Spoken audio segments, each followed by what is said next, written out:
toss that rusty old grill into the river and set the Barcalounger on fire. You have now entered the Dadward Spiral. Hi, everyone. This is officially episode number 1 of Dadward Spiral. My name is Aaron Pruner, and with me, as always, is Eddie Doty. And thanks for listening. Thanks for tuning in. Thanks to Dragon Wagon Radio for hosting us. If it wasn't for them, we would have absolutely no purpose in life. That's a lie. We're fathers. We have kids. That's all of our purpose. We live for media. We need to make media or else we are irrelevant. That's what this has taught us. Well, I mean, as an LA native who has pretty much grown up in entertainment, I think that sums up my life. That's right. I forgot you're from here too.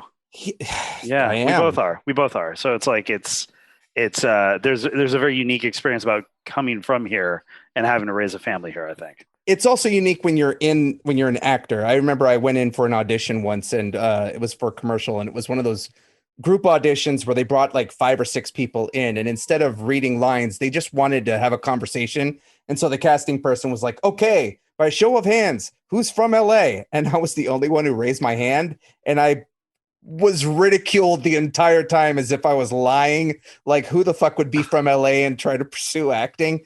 So yeah, we're apparently a unicorn, but that's not what this show is about. Dadward Spiral is a show about fatherhood. We talked about this in in our inaugural episode 0.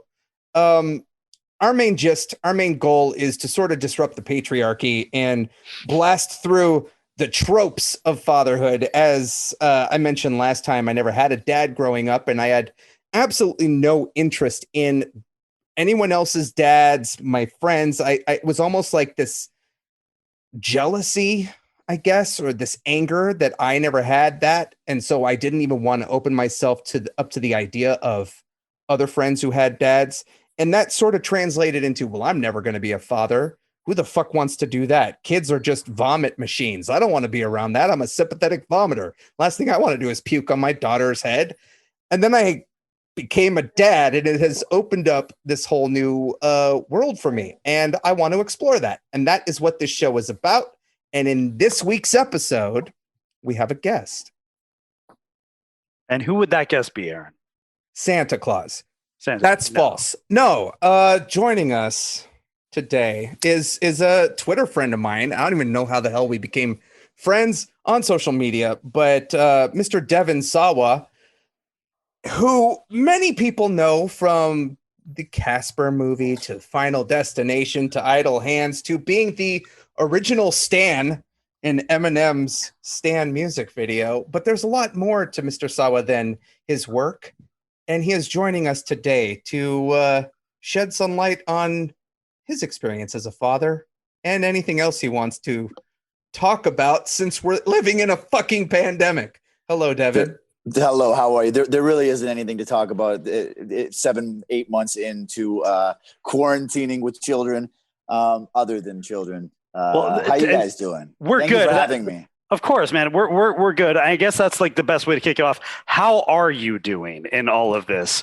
Well, it's funny because I got an email from my son's school today, and they're offering free counseling for parents and kids for any sort of issues that you've been dealing with in this whole pandemic, but I think we're keeping it together. I think we're doing okay so far, considering.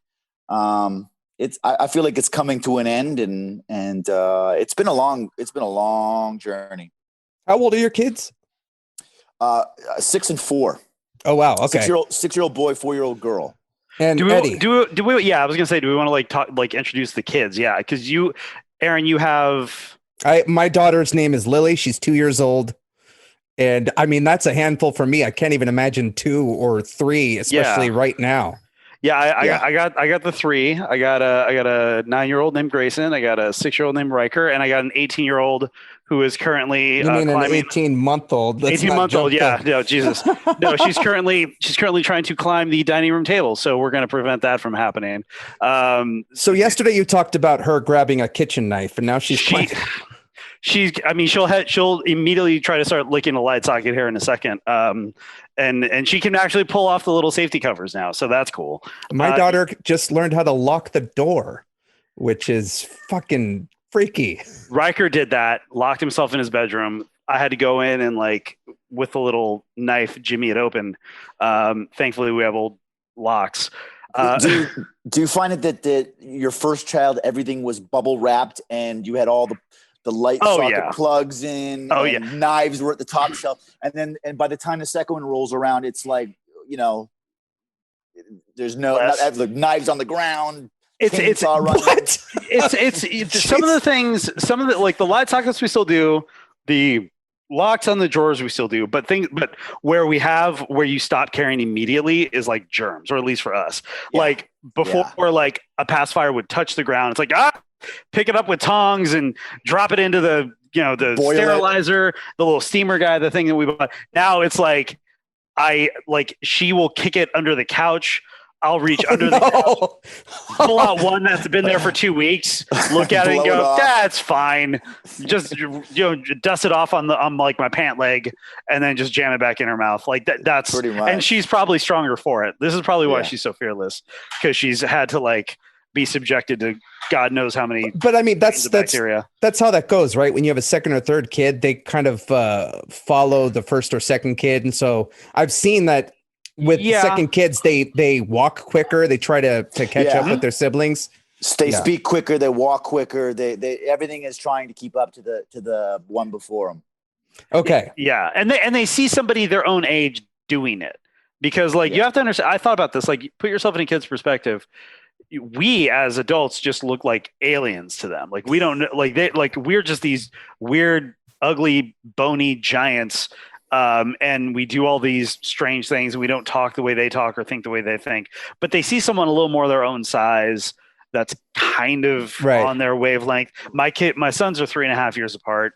So like, Grayson was like kind of still figuring out how to speak right, and still figuring out how to like just fresh off diapers, I mean, like, so there were some similarities there that I think that my youngest was able to pick up on, but I don't know. I'm curious. Like my old brothers are all significantly older than me, so I didn't grow up in the same house with them at the same time. So it's a weird dynamic. It's curious to see how like the normal interval plays out with them. Right. Yeah, that's interesting. I want to get back to that in a second. But Devin, yes, you're our guest. I'd love to talk to you. Right. I'm curious about something, man. When I look at your work when you were a lot younger, your acting work, I think about the stuff I did at a certain point in my life, and how I look back at my acting work then and who I am now, and it feels like two completely different people. And I feel like part of that is becoming a father. Suddenly my perspective of the world has changed, and my perspective on how I lived my life, as opposed to how I lived my life before. I was really heavily into the Hollywood club scene, and I was doing some destructive stuff in my 20s and even into my 30s. And I'm curious, how because I don't know if this is something that other people go through, but do you have that sort of experience where you look back on the work you've done and the work you're doing now, and it feels like a distant memory? It does. It feels like another life. It's funny because I'm about to start a movie on middle of next month. If the coronavirus doesn't shut us down, it's the only thing that could happen. November 16th, I start another movie, and it's the first time. It's a movie that's very much like Idle Hands or SLC Punk or these movies I was doing when I was 17, 18, 19, 20 years old. When back then I was just fearless. I just didn't I didn't overthink things. I remember the Idle Hands edition. Idle Hands was not a movie that was so handsy. It kind of evolved that way because I went into this meeting with Sony, and I remember loving Bruce Campbell's Evil Dead so much, that whole the plates and all that stuff, that I went into this Sony edition, and then I just did it. I just like started throwing myself into the wall and slapping myself with this hand. And I think now, like, God, I don't know if I could walk into a room full of Sony executives and do shit like that. I was just fearless. I had nothing to lose back then. Yeah. You know what I mean? I'm like this father, and like I've got all this stuff so now I got to figure out how to get back into that spot that I was in back then where you know what I mean? Where I absolutely know what you mean. I used to be this pratfall kid. That was like the thing I did and stuff. I did a Citibank commercial with a director named Craig Gillespie, and didn't realize I was going to do all of my own stunts. But when I went into the audition, I went all out. I threw myself all around, and it was the concept of it was I walking down the street and I see a lost hamster sign, a reward for a lost hamster. And then I see the hamster underneath the shirt of the woman who was posting the reward. So I go to try to retrieve the hamster by putting my hand under her shirt, and she beats the shit out of me. and like I'm being thrown on the ground. I'm being the trash can over my head. Like I went home so bruised. They brought in a stunt double from Evil Dead 2, actually. Oh, wow. It was Bruce Campbell's stunt double, came in to double me. And they did a backflip thing, and he landed on his head and cracked his head open. Like it was a whole thing. And I think back on that now, like I don't know if I could do that. And, you know, because now there's responsibility. Right. I'm not just living for me. Right. And I'm curious, like, I mean, am I right in saying that you took a break from acting? Yeah. So after Slackers, around that time, I had been working since the age of 11 straight. I mean, I did school on set. I did, you know, I've been working pretty hard. I was also partying really hard, and it started to get to I started to get to a place in my life where it was more important which club I was going to that night, which list I was on. You know, that was more important than I was starting to lose creative juices, and I started doing these bad horror movies, and I walked away for 5 or 6 years, and I didn't think I was coming back. I thought that was it. I was done. Was that when I saw you at the gym? I swear I saw you at a gym in Santa Monica in like 2007. It would have been a little later than that. It might have been the end of 2008 is when I first came back to LA in 2008. And I kind of dabbled. I got a little place in Santa Monica, a little furnished apartment for a month, went back.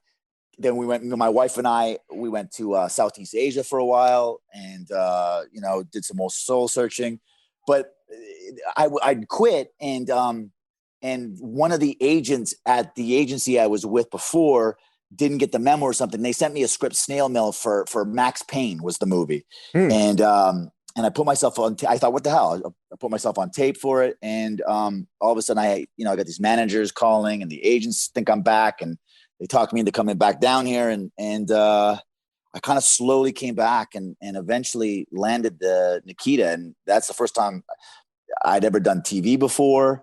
And that was all new. And kind of, then I spent 4 or 5 years on Nikita, you know. Wow. 3 solid years, 2 kind of, you know, guest starring here and there. But yeah. I mean, I don't know if Eddie has anything to say of this. I know I just saw a little kid on his lap, but you did, but that's all right. Because that's something that Eddie and I have talked about before. Like he and I have had a past, and now our role is dad. And it's really, it's interesting to me to think about how it's like before Lily and after Lily. Now that I'm a dad, it's like I think about the stuff I've done in my life leading up to this, and it feels like it was a completely different person. But then to go back to do the thing that you love to do, the acting stuff, what does that fulfill for you now in this place you're at in your life, as opposed to where you were when you were younger? Well, when I came back, I went away. When I went away for 5 or 6 years, I started to dabble in real estate and stuff. And like, I bought an apartment and I fixed it up and this and that.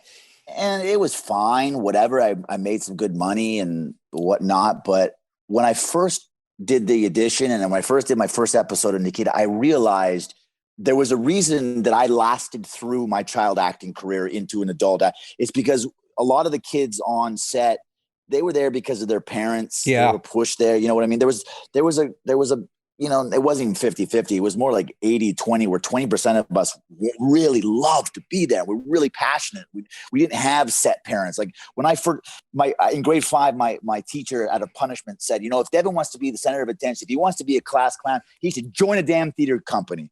And so that's what my parents did. They put me in this theater company, and it just snowballed. And that was it. I was doing commercials and, on my way. And I just fucking loved it. It was the greatest thing.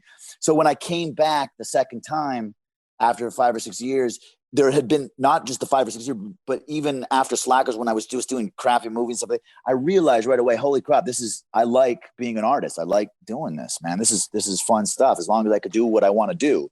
And so, it just. Oh, I'm sorry. Go ahead. Finish what you're saying. No, it just felt right. It just felt where I wanted to be. It's what I need to be doing. So.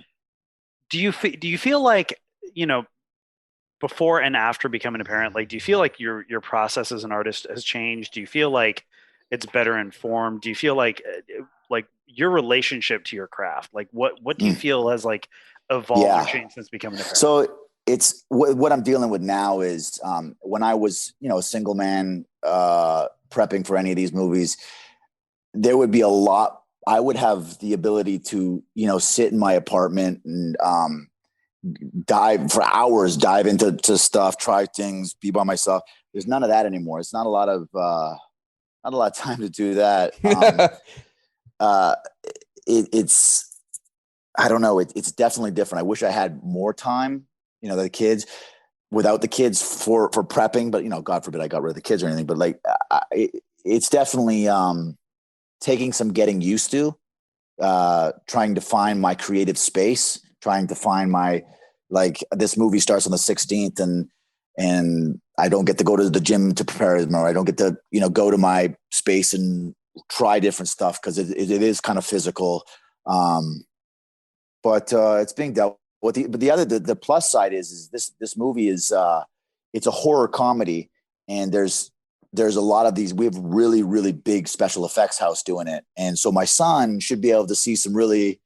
You know what I mean? At 6 years old, he should be able to see some pretty cool stuff. You know what I mean? Yeah. So that's a plus. That's a plus. Yeah, that actually leads me to another question that, this is a conversation that I've had with my wife a lot recently. I have a manager who has brought this to my attention multiple times. And, I started acting professionally when I was 17. So I wasn't like little. My mom tried when I was a lot younger, and there was a company called Faces International that almost tried to scam us out of a bunch of money. But this sort of fell into my lap and showed me that, this is something I should be doing.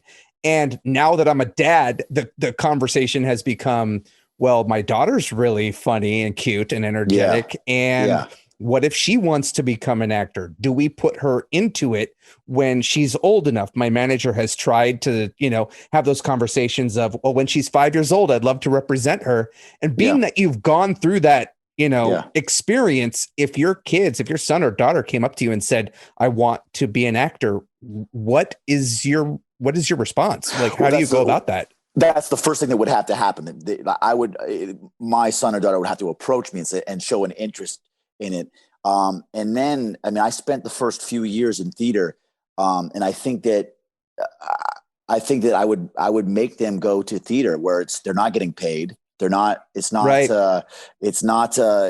money involved. It's all about learning the craft, learning, theater sports, it builds so much confidence in actors. Once you get to a certain age, you have to tone it down a little bit, but I think that I would just push them in that direction of first maybe the local community theater, and then maybe there's a bigger theater, like whatever it is. But I wouldn't be bringing my kids to auditions unless after a little bit of theater they were like, you know what, I really, really love this. I would really love to go to an audition if they were really showing an interest and pushing it. But I see kids. I'm in Calabasas right now, so I see parents like some of the parents that we are around they've got their kids, they got agents already. They're 4 years old. They're, you know what I mean? It's like, do what you got to do. I don't think that I would, because I saw both sets of kids. I saw the kids that didn't want to be, especially on Little Giants was the perfect example of the movie that there was 80% of the kids there, maybe even higher than that, didn't want to be there. They were found in a mall somewhere across the nation. Their parents brought them over to be stars. And they just didn't want to be there every day. And you could see it, and they hated it. They absolutely hated being there. And there was a few of us who had come from actual acting worlds where this is what we want to do. And we want to rehearse. And it was, so I know the difference between the two sets of kids, and I would have to make sure my kid was the kid that wanted to be doing it, whatever it was, That leads me to a question. Like, what is, for you and for your kids, do you think a healthy way to have them pursue hobbies and extracurriculars, and like when they seem interested in stuff? Because every parent, I think, has a different approach to it. Like some are like, right, they need to do something physical, they need to do something musical, they need to do something artistic. And my wife and I have had this discussion of like, how prescriptive do we want to be? How much do we want to lead them and say, you're going to try this? And how much do we want to follow them? But kids' interests can be very fickle, and they can like sometimes lose interest on things. So and we're always trying to find that balance. What's like your approach to that when it comes to your kids?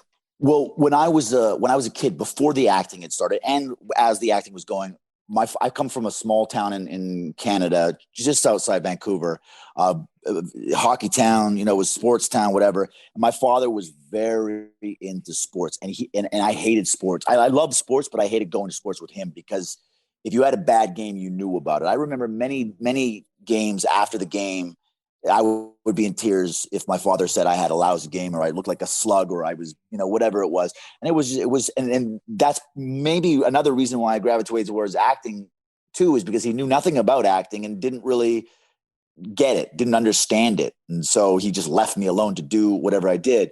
So I think my approach, because, you always want to, every generation wants to get better than the last generation that raised them.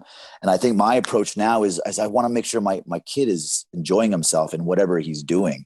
You know what I mean? If we bring him to soccer, that's what everybody's doing around here, is everybody's going to soccer, and he's enjoying it, which he is at this point, then great. And that's and of course I'm going to be like, hey man, you should kick the ball like this, or, give him a little pointers. But if at the end of the day, he's not having fun, then I don't want him to be out there not having fun, It's funny you say that, because like when my oldest, Grayson, when he was like 2.5, 3, we're like, we just want him to move around. So we got him into like kids gymnastics, and he enjoyed that.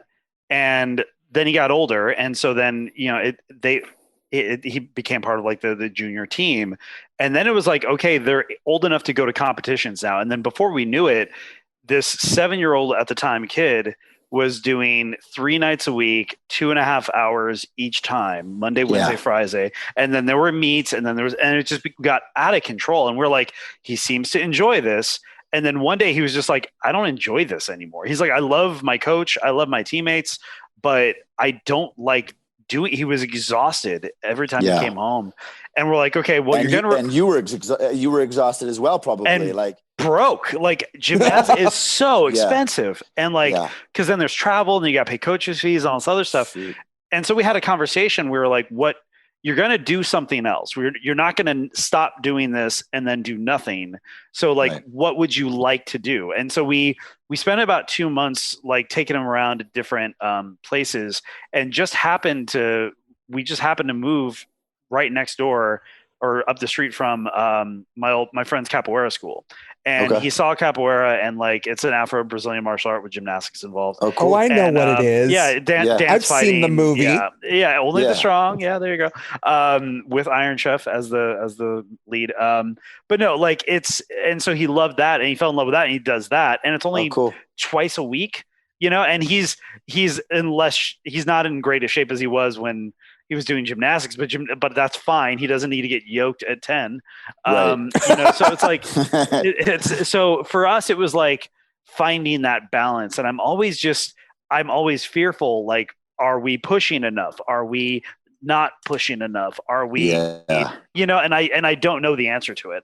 So I'm always interested. There's no manual for the whole thing, but like what I noticed before the pandemic hit, it was the opposite of the pandemic. We had like, he was in jiu-jitsu 3 days a week. He was in soccer. He was in, roller skating. He was in this, he was in that. And it's just like, it's just so much. And then my daughter's, she's getting of age she's getting into it. And And I mean, not only are they burnt out, but we're burnt out too. So I think once the pandemic lifts, we have to zero in on which one we want to do, Well, I'm curious about something then.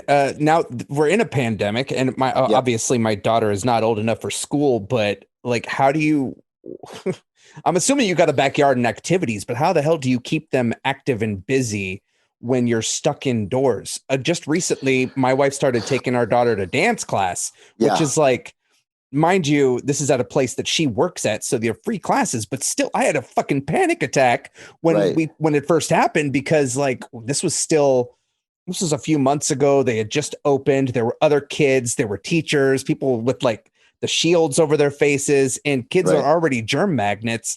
I'm curious, like, how you have 2, he has 3. How do you do that? My daughter did an outdoor gym dance class today. They all have little towels spread out 6 feet apart with their little masks on. It's set. My wife and I have had a lot more conversations lately about the psychology of all this now. The what are we?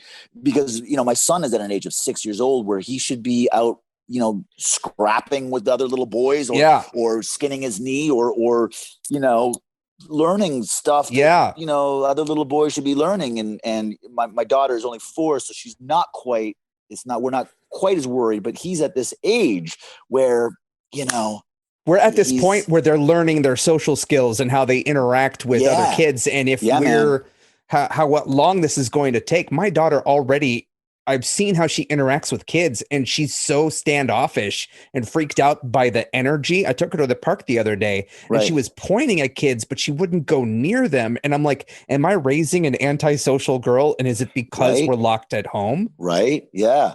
Yeah, I remember, I remember some of my earliest memories. Most of my earliest memories are around his age, 6. I remember when I met my best friend at 6, when he rode up to my house, and we had just moved to the house. He rode to his house on his mongoose, and I had my Diamondback, and that was it. We were off for the summer, jumping jumps and stuff like that. It's just I remember so many memories from the age of 6 and 7, and I'm just hoping that this isn't a long term, I do. What's the alternative? The alternative, I guess, is to just call everything a hoax. And well, here's the problem about your life.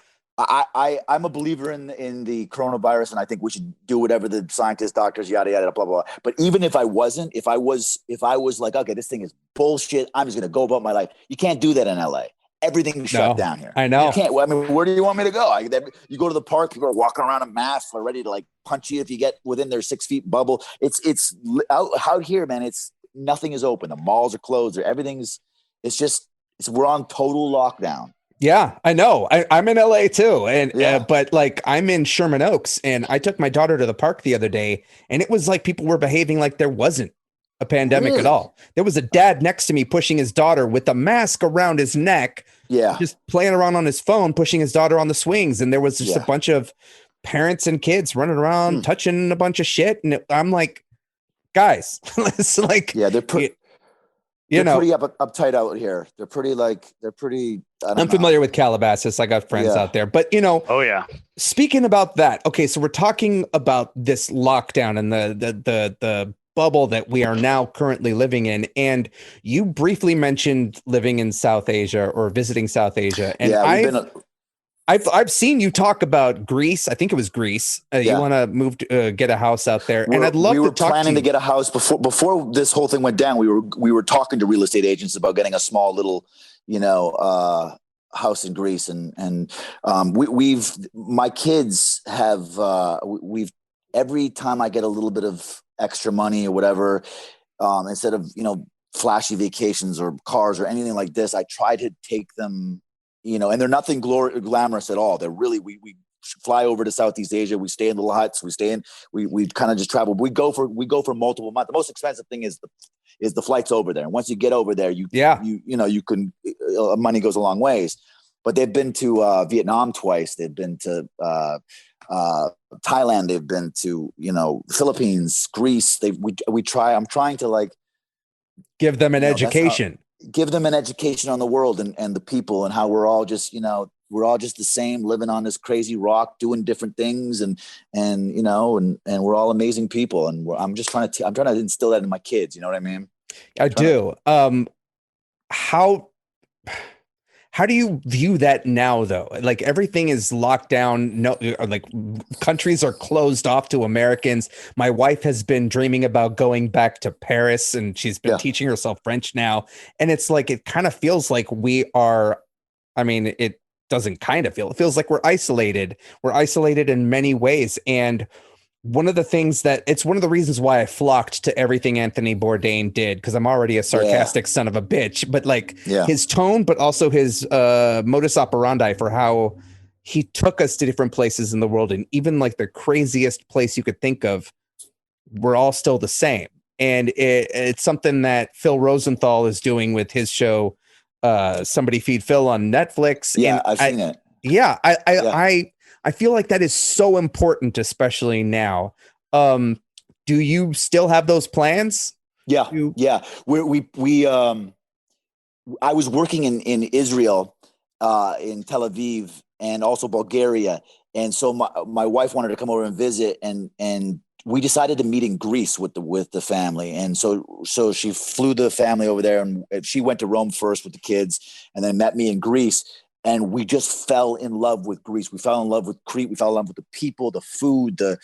It was just amazing. And we thought, why don't we kind of try to get a place here, because it's right dead smack in the middle of everything. So it would be home base. That would be, we could take a boat over to Italy. We can drive up this week. It's you know what I mean? That's home base. But that's our end game right there. That's what we want to do. We want to have our spot there. That sounds like the dream, man. Yeah. And I'm curious, like, going back to what you were saying about getting experiences for the kids, like how much, I think that's so valuable, because it's very easy to like splurge on toys. It's very easy to splurge on things. It's very easy. And you do want that, right? You do want like the playtime. You do want like the things that they can look for. But where do you think that comes from with you and your wife? And was that something you actively discussed prior? Was that just something core to who you were and your experiences growing up? Or was it, as many of us are, we had the opposite growing up, and so therefore we wanted to provide something different for our kids? So when growing up before I got Casper, I was pretty isolated in my small little town of Canada, and that's all we knew. And even we got a couple of the American stations. We got a fraction of the American toys, this and that. But once I got Casper and was flown down to Los Angeles, my career opened up this door. I did a movie in Savannah, Georgia. I went to Calgary. I went to Toronto, and I started traveling. And my family changed. My father, who had never really gone outside of Vancouver, he started to travel, and so it started opening him up. And he was all of a sudden okay.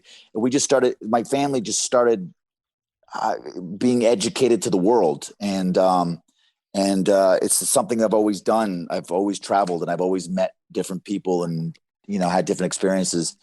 And I mean, some of the things that, like, we went to this random park in the middle of Saigon, and my son it was the first time we had gone there. My son was 4 at the time, or 3.5 or 4, something like that, and he just went to the playground and played with these 2 little Vietnamese kids who were also 3 or 4. None of them spoke a lick of, the 2 Vietnamese boys could speak to each other, but they weren't able to speak to my son.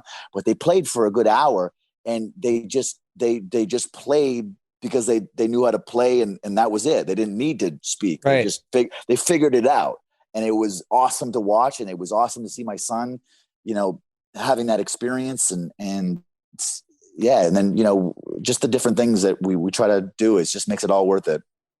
It does. And, I grew up fairly poor, to the point where the idea of traveling was never an option ever. And it got so ingrained in my brain that I had, up until 6 years ago, never left the country.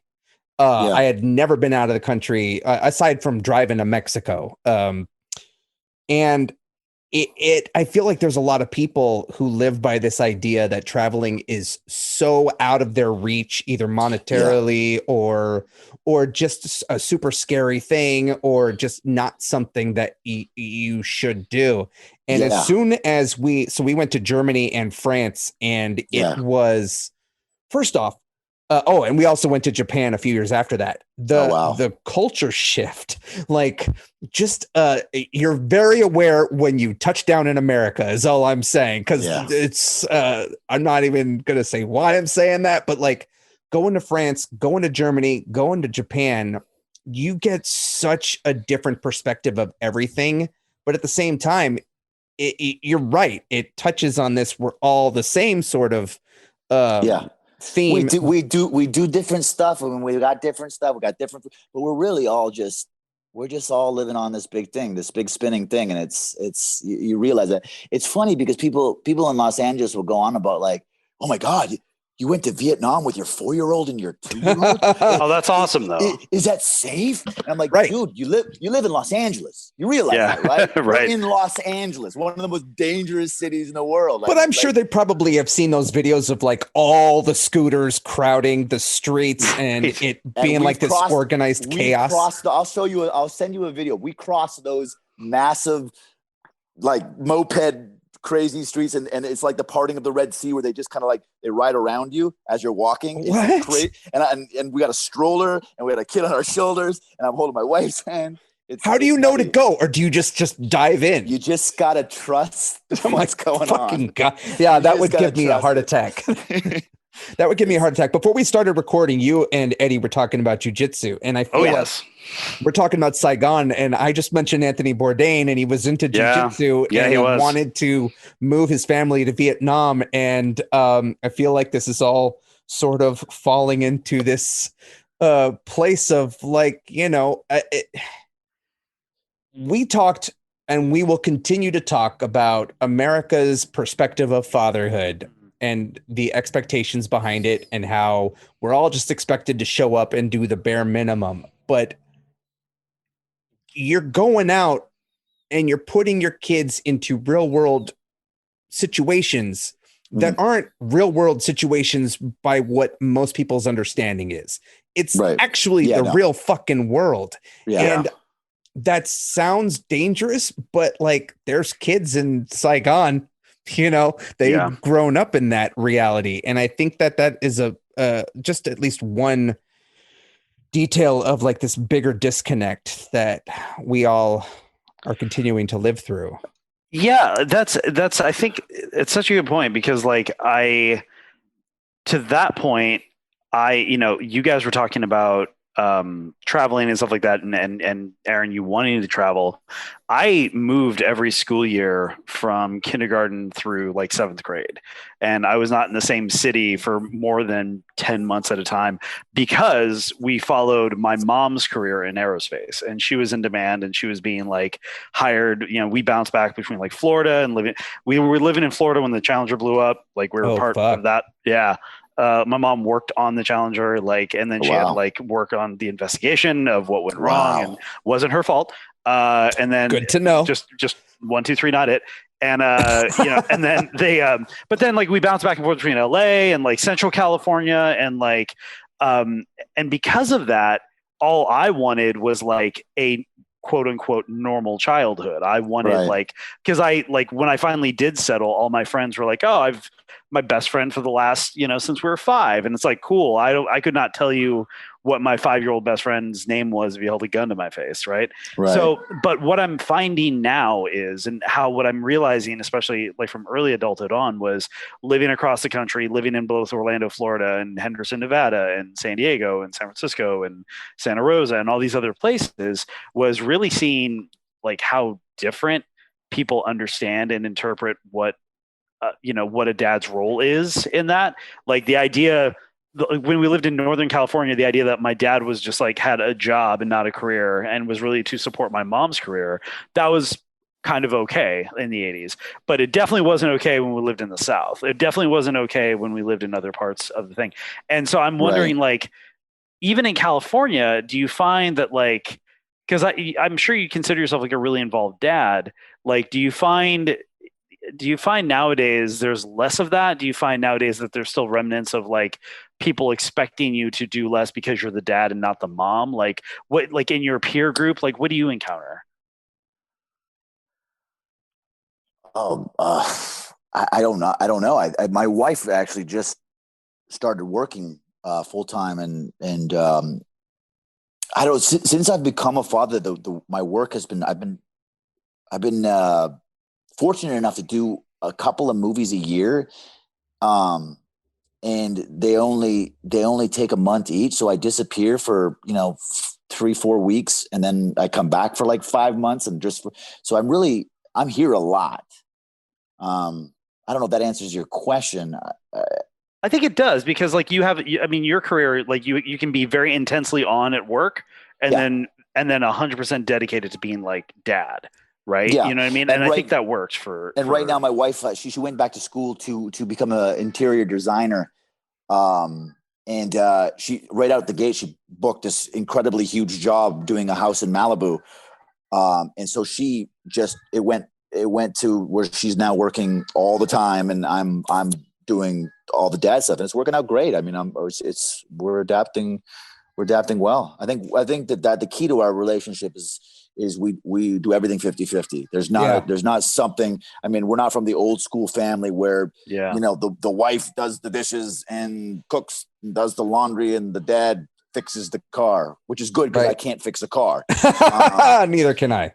Exactly. Not only any of us. I just changed the wiper blades the other day. That's pretty much how deep I go. I don't even know if I could do that, but I'm at the point we're in a relationship where we just try to handle 50-50 and she's better at some shit than I am. And I think I'm better. I'm hoping I'm better at some other stuff. And we just try to do things the 50-50 and that's it. Well, let's talk about that 50-50 thing. You and I actually had a conversation, I think a month or two ago, about cutting back time on Twitter. And over this past 6 months, like right when the pandemic started, my anxiety went through the roof. And I only learned about 2 months ago that I was taking a cocktail of herbal supplements that I thought was going to help my anxiety and help me sleep, but made it much worse. And the one place that I threw all of my anger and anxiety and negative thoughts was Twitter and Facebook. And I started getting friends saying, "Hey dude, are you okay?" My wife had to have a talk with me. I was affecting my mom, who is disabled and lives down the street, and I'm like kind of her part-time caregiver. And you and I had that conversation about sometimes you just got to put your phone down and look up and be in the moment with your kid. And I'm curious how that has gone for you, because especially you're very active on social media, but I've noticed that you're more so active in the evening. And is that because you're helping out in the homeschooling stuff? I got the kids going, and I try not to have my phone in my hand, or it gives my son the ability to use that against me, you're just on your phone, so I try to not have in the day. But I think that it's crazy. And I'm hoping that November 3rd will change everything again. Because before I would just write nonsense on Twitter and talk about the UFC, and that was all I would do. And it was like, take it or leave it. And it wasn't so important, but I feel like I've developed this, this crusade into politics and let's get Trump out of here. And like, I'm like, who am I? Is it, we're in a pandemic? The guy's got to go, but it's just, I don't know. I think that at some point, I'm going to have to veer off of it too. It's, I do feel like every time you post, I'll read your stuff, and sometimes it'll just be like the most random thought, and you'll get like thousands of likes and all these like angry trolls coming out to attack you for some like thing where I read, I'm like, well, that probably was just a spur of the moment thought that he put out into the world. Right. Yeah. I think there's been a handful of things that I've tweeted, and 10 minutes later, I'm like, man, maybe I shouldn't have done that. But I guess nowadays, I guess what I wanted to talk about was knowing when to stop, knowing when to put it down, and being, I guess, cognizant or mindful of how you being on your phone or doing something on your computer can affect the kids that are right there in front of you. Because I found myself falling into that trap.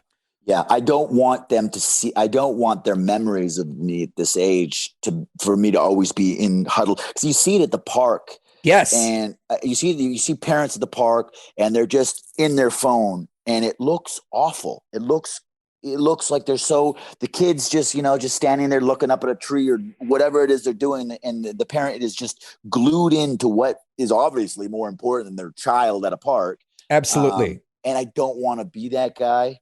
It's funny because when I go to set, one of my rules is I don't bring my phone. I do not bring my phone to work with me. I will not. It doesn't matter if I have a break for an hour and I have to sit in that chair. You won't see me with a phone. I will not bring a phone. I think it's distracting. I think it brings me. I try to do that with my kids. I don't do it as much, but I don't want them to see me, glued to my phone all the time. So it's probably why you see more of my tweets, 7, 8, 9, and then the weirder ones, 11, 12.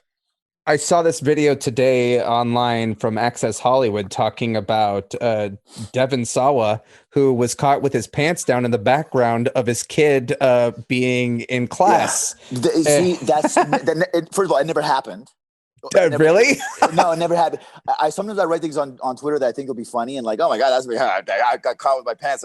And then Access Holiday or Entertainment Tonight think it's never something that I think. Like I'm ready for a Casper sequel now, and it went nuts. People went nuts with it. It was a bunch of articles. I was like, I was just kidding. I was, I wasn't caught with my. It was funny though. I think they edited for an update saying it never really that I was joking or something. But like I said earlier, my daughters too. Eddie's kids are old enough to have this school at home situation. How have you been able to adapt to that? I've seen some of your updates of helping your kid through class, and I mean, what's that like? What should I be preparing myself for? I'm going to be honest with you. I have so much respect for teachers. Look, not every person can be an actor. Not every person could be a mechanic. Not every person could be a plumber. Not every person could be a pilot. I definitely can't be a teacher. I don't have the patience. I don't have the attention span. But I'm trying. I'm trying my best. I got to sit there for 3-4 hours. And, my son is very energetic. One of the things my wife is better at, she seems to have an easier time doing it than I do, but it's I think as teachers they're good, and like I think the parents need that 3 or 4 hours a day when those kids go to school. It's a conversation we've been having here. Like, if this is going to still be going on in a year, do we look into daycare? Do we, right? She's 2.5. She's 2. She just turned 2 in September. So you're going to be okay, I think. I think we'll be up and running by next September.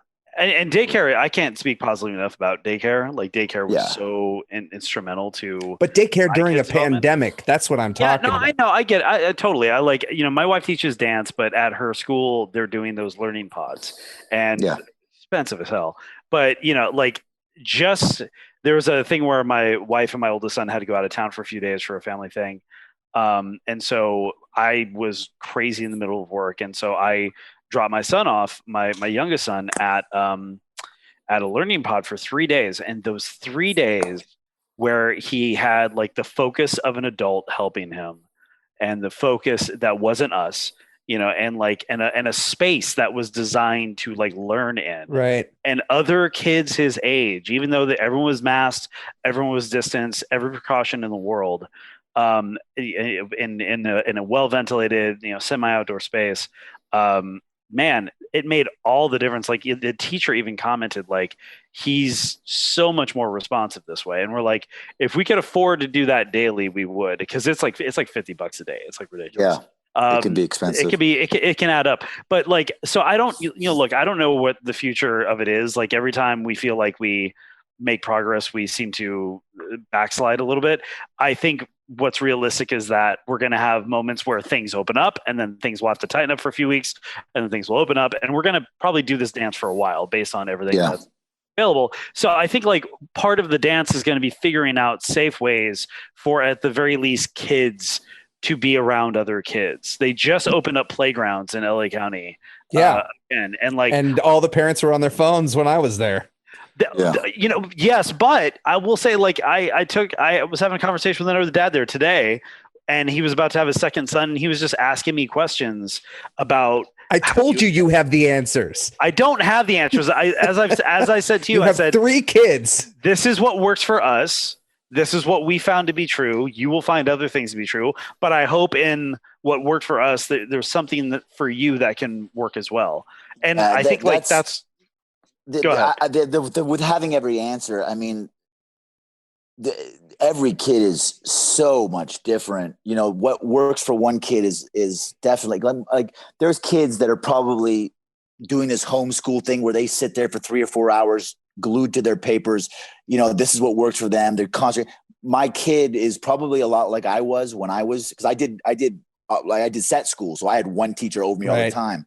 And it's the worst. Yeah, that sucks. And I can't. And so, like, you're not at school for 3 or 4 hours a day. You're at school with one guy watching you. You know what I mean? So you can't do what you would have done in school, where you look around or zone out for a second or do whatever it is. It's socialize with other kids in class that are not actors. Exactly. So I don't know. Every kid is a lot different. I mean, we have a couple of friends, and we look at their kids, and they're just so quiet, and they play quietly, and they read a book, and they and we're just like, damn, like, how do we get that? What's that about? I have that, except she protests when she goes to bed. So that's going to be a really insane thing for me next week when my wife is gone and I get to put my daughter to bed. We're probably going to be putting like a sleeping situation in the living room. I'm going to put up a tent. We're going to watch Mickey Mouse Clubhouse. I'm going to make it an event. We're getting to the point where we're probably going to be wrapping this up, but I want to ask one big thing that's on my mind, and I'm sure a lot of parents' minds, for at least for the next week or two. Halloween. Yeah. Is not happening. Right around the corner. We're not doing it. Really? We're going to do a lot like what you were just talking about. We're going to, on the day of Halloween, we're going to carve the pumpkins. We're gonna set up some scary forts. We're gonna put on some scary movies. We might do a couple of drive. Right, just did one. Different friends and go to the door but we're not going to do a neighborhood. A neighborhood watch. There's some really cool neighborhoods nearby here who do like really big Halloween stuff. And LA's crazy for it. Yeah. We did a drive-through experience. That was like a paid thing over here in the Valley. And there's one down the street. Yeah. We'll do one of those too. Are you in the West Valley area? Like there's one in Canoga Park. Yeah. By the where they do the ice skating rink. That's one. Yes. That's Hauntoween. It's called Hauntoween, and it was put on by Party City, and I guess sponsored by What We Do in the Shadows, which is a very weird combination. It was sponsored by Witches, that new coming out Thursday. Yeah. Then it was a different thing each night. It was good. Like they had like these little, they like put candy in, they like literally threw candy into the car. They had like all these little setups. They had all these like actors. It was fun. It was cute. Like kids loved it. They still got a big ass bag of candy. So that's good. But I mean, do we all agree that going trick-or-treating is just a risk?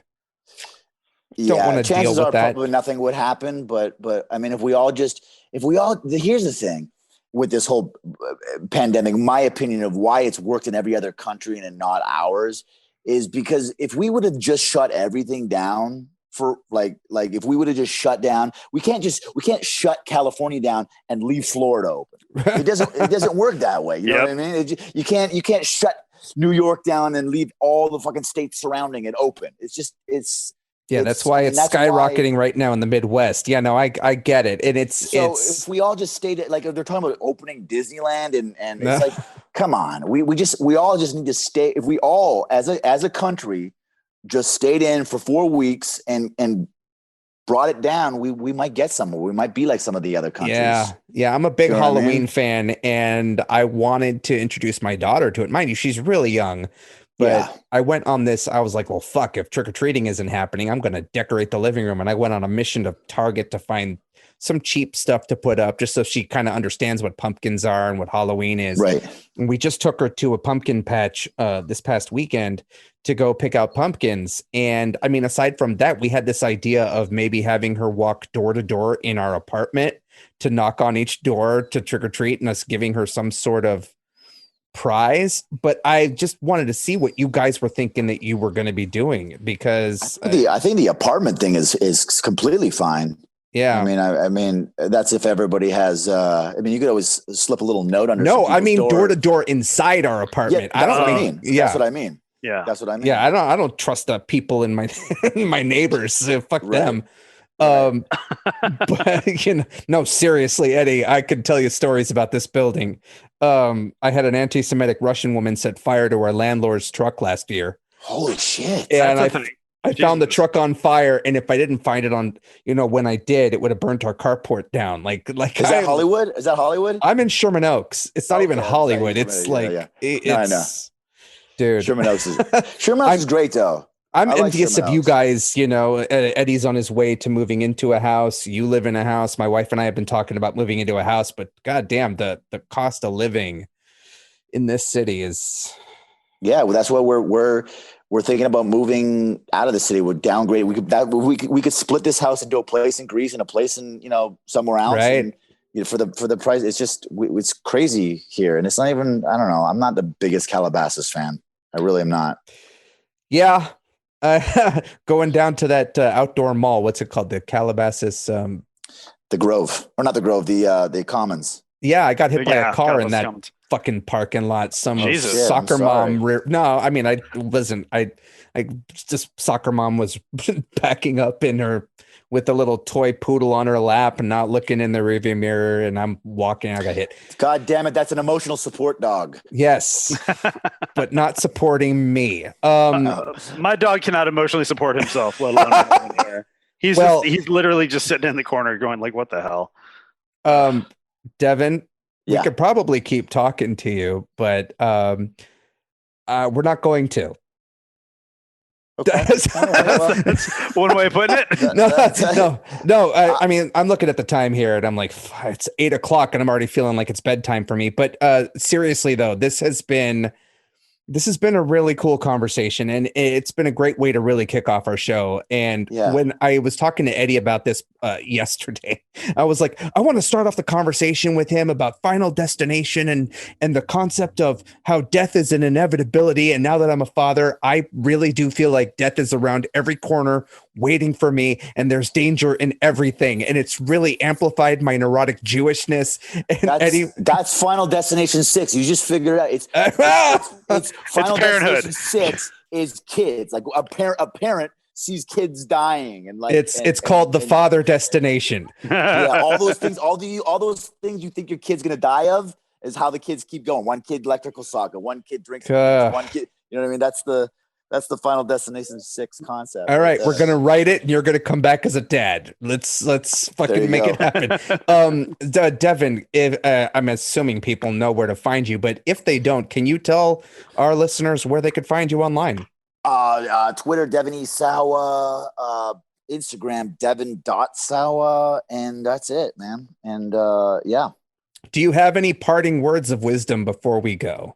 No, I think that nothing wisdom-y, but parenting is there's no manual, there's no handbook. It's just just enjoy it and use common sense and don't worry about other people. That's somebody gave me some great advice. This producer on a show, he says there's always going to be those parents that say their kids are perfect and there's nothing wrong with their kids, and their kids do this and their kids are the greatest, and they're fucking lying, because everybody's kids do some wacky shit, and we're all in it. So yes, you're as you're dropping I'm this hearing wisdom chaos. You're hearing my daughter completely annihilate my living room, which I mean I don't know how to sum it up more than that. Yeah. Well, Devin, thank you for joining us. If any of y'all want to follow Eddie and I'm Aaron Pruner. I'm Aaron Flux on Twitter, Aaron W. Pruner on Facebook, and the same on Instagram. Eddie. Yeah, if you for some reason want to follow me, I don't understand why, but you can follow me at Twitter at Kirby.Matrix, Instagram, same thing. Over at Twitch, you can follow me at twitch.tv/0dork30. And big thank you to Dragon Wagon Radio for hosting our show. You can find them at dragonwagonradio.com on iTunes, iHeartRadio, Stitcher, all the podcast places. And yeah, I just want to thank you all and wish you a happy Halloween. And if for some reason this episode doesn't go up until after Halloween, you could just take this as a happy Halloween wish for 2021, which will hopefully find us in a better situation than we're at now. But yeah, thank you all for joining us, and talk to you next time. Hey, it's Zen Zenith. And I'm Jake Lloyd, and we are the co-founders of Dragon Wagon Radio. This podcast you're listening to right now is a podcast on the Dragon Wagon Radio Network. An independent podcast network comprised of artists, journalists, educators, and more, with a wide variety of different shows to put in your ear holes. Simply search Dragon Wagon Radio in your favorite podcast player to see everything we have to offer. Or if you're a stickler for a web browser, you can find it all online at dragonwagonradio.com. Do it! It's Dragon Wagon.